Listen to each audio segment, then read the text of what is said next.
Region 8 News starts right now with breaking news.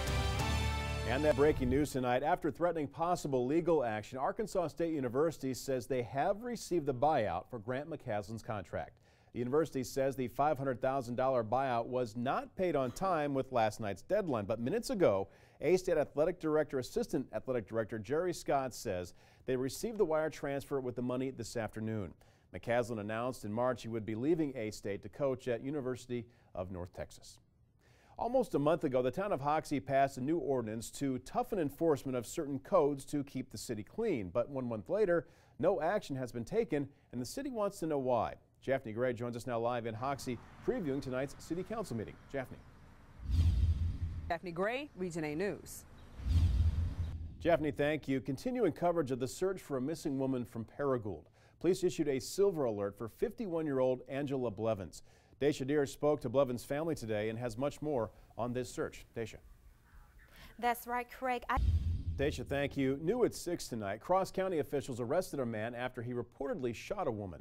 Cross County Sheriff's deputies and Parkland police say they went to a home on Audis Street where they found a woman shot in the chest. She told officers that Joseph Coleman shot her. Coleman was in the home when officers arrived. He was taken to the Cross County Jail. He faces charges of domestic battery, aggravated assault, and felon in possession of a firearm. Jonesboro police investigate after a man tried to rob someone and then fired shots into a vehicle. A witness told police a man in a white Ford F-150 drove up to his home in the Cedar Park apartments and tried to rob him. He showed the suspect the trash he was carrying and then he drove off. The man says the suspect fired at least 2 shots in the neighborhood. Police believe it hit another man's vehicle. If you have any information that can help, please call Crime Stoppers anonymously at 935-STOP. U.S. Marshals arrested a man wanted out of Illinois in Region 8. Marshals arrested Gerald Pullen in Turl. He was wanted for the death of an Illinois man in March. A judge set his bond at $1 million and charged him with first-degree murder. Pullen is being held at the Craighead County Detention Center. He is expected to be sent back to Illinois sometime soon. Also at Arkansas State today, the university says they will follow the new state law allowing concealed carry on college campuses. They say when the law takes effect on September 1st, they will update their policies to match it. The law allows anyone 21 or older who has a concealed carry license and completed an additional training course to carry on college campuses and in some public places. Guns will not be allowed at college sporting events or at daycares. All new at 6 tonight, the Northeast Arkansas Humane Society has some plans for renovations. Allison Munn joins us now with more on what they plan to do. Allison. That's right, Craig. 20 of the kennels inside. Thank you, Ryan. Even though today has been a little bit cloudy, there's always time for baseball. Sports Director Jason Hurst live in Memphis tonight, the Redbirds home opener. Jason. Jason Hurst reporting from AutoZone Park. Jason, thank you. Arkansas News now. The American Bar Association says they are upset over the execution scheduled next week in Arkansas for 7 death row inmates. The group says they are worried the process seems to be a bit rushed. Governor Asa Hutchinson scheduled those 7 executions over a 10-day period, some on the same day.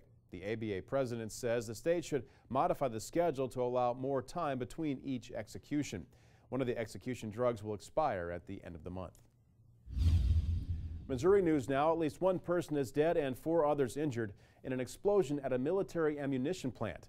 Federal safety investigators are looking at the explosion at the Lake City Army ammunition plant in Independence, east of Kansas City. Right now, it's not clear what caused that blast. That plant makes and tests small caliber ammunition.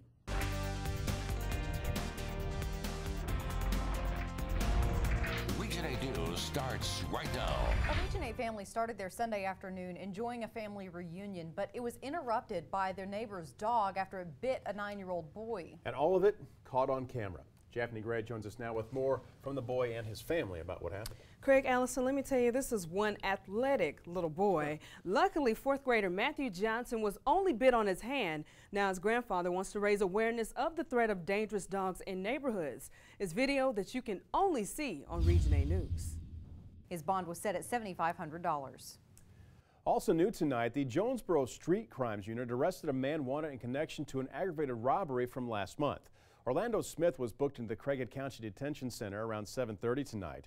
There was a bench warrant out for Smith's arrest in connection to an incident in March at Arrowhead Farm Road. Smith allegedly chased a woman and fired a shot at her. No one was hit. Police say Smith later attempted to rob another victim. He's expected in court tomorrow. Instead of come on down, people attending the Price is Right live event at the Convo tonight were told to get out now. The entire Convocation Center was evacuated after the Jonesboro Fire Department says someone pulled the fire alarm. The building was emptied right before that show started at 7:30. No one was hurt and nobody was ever in any danger. No word yet if they caught whoever triggered that alarm. We're getting our first look at last week's robbery of the Citgo on Caraway. The clerk obviously terrified of having that gun pointed right at his face. What else you will notice about this crime is just how close a customer came to walking right into the middle of this robbery. Let's get back to that crime. It's just after 6 o'clock in the morning on April 6th. The clerk has the store to himself until that robber, covered in a dark hooded jacket, bursts in, loading his gun as he approaches the counter. The clerk empties the register and the felon takes off. But all this happens as a customer pulls into the store, coming nearly face to face with that gun-wielding robber. Now, it's been almost a week since this happened. You know somebody knows who did this, and if that is you, that knowledge could be worth cash. Call in the tip anonymously to Crime Stoppers at 935-STOP. You can also text in that tip. That information is coming up right after Warrant Watch. I have this strange feeling that we're being alphabetical on Warrant Watch this week. We have a JH and a JH. Our first JH is Jerry Hollingsworth. He's got 18 total warrants, the biggest chunk for contempt of court.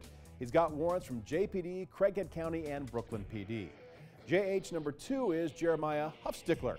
All 7 of his warrants are out of JPD. If you know how to help police find Jeremiah Huffstickler or Jerry Hollingsworth, that could be worth money. Call that tip to Crime Stoppers right now at 935-STOP or text it. Take your iPhone or Droid phone and type in 274-637 or type in the word crimes if your phone can do that. Then in the message, you type in 935-STOP. That's one word followed by your tip. Hit send and you'll get a message right back from Crime Stoppers with your anonymous tip number. This is yours to keep if you get a reward in the future. That's how you stay anonymous, and that's how Crime Stoppers works. 935-STOP. Few days. We have some exciting sports news to pass along tonight. Yeah, it looks like the WNBA career for one Region 8 basketball player is a little bit closer to becoming a reality. Jason Hurst here with the big news. That's right, Andrea Gamble. Last night we mentioned she has an opportunity with the LA Sparks. There is no guarantee, though. As soon as we learn more, we'll let you know. Jason Hurst, Region 8 Sports. All right, Jason, exciting stuff. Thanks, man. Yeah, well, talking about weather now, not a bad day, but kind of gloomy outside. Yeah, the rain missed most of us. Here's Ryan. Yeah, and all that rain has started. Our woman says they expect an answer from the legislature sometime next month. Less than a week from now, 7 death row inmates are scheduled to be executed in Arkansas. Today, a federal judge heard arguments against the lethal injection drugs, especially midazolam. An Oklahoma reporter testified against the drugs today. She says she saw an inmate in her state executed using the same 3 drugs Arkansas will use next week. Danny, it was like something out of a horror movie, frankly. The state's lawyers argued the drug is FDA approved. The State Department of Correction announced today all 7 of the executions are still scheduled to go on as planned. And the first man set to be executed Monday is Don Davis. He and Bruce Ward are the first 2 and the only ones not to request a clemency hearing. Jesse Tenor sat down with the daughter of Davis's victim, who says it's Davis's turn to suffer. New at 10, John Warren Giles Jr., or Jay Giles, has died. You might know the name. Police told reporters Giles was found dead in his home in Massachusetts. Giles was famously known as one of the founders of the rock group, the Jay Giles Band. They were formed back in 1967 and had several hits, including Freeze Frame, Centerfold, and Love Stinks. Giles was 71.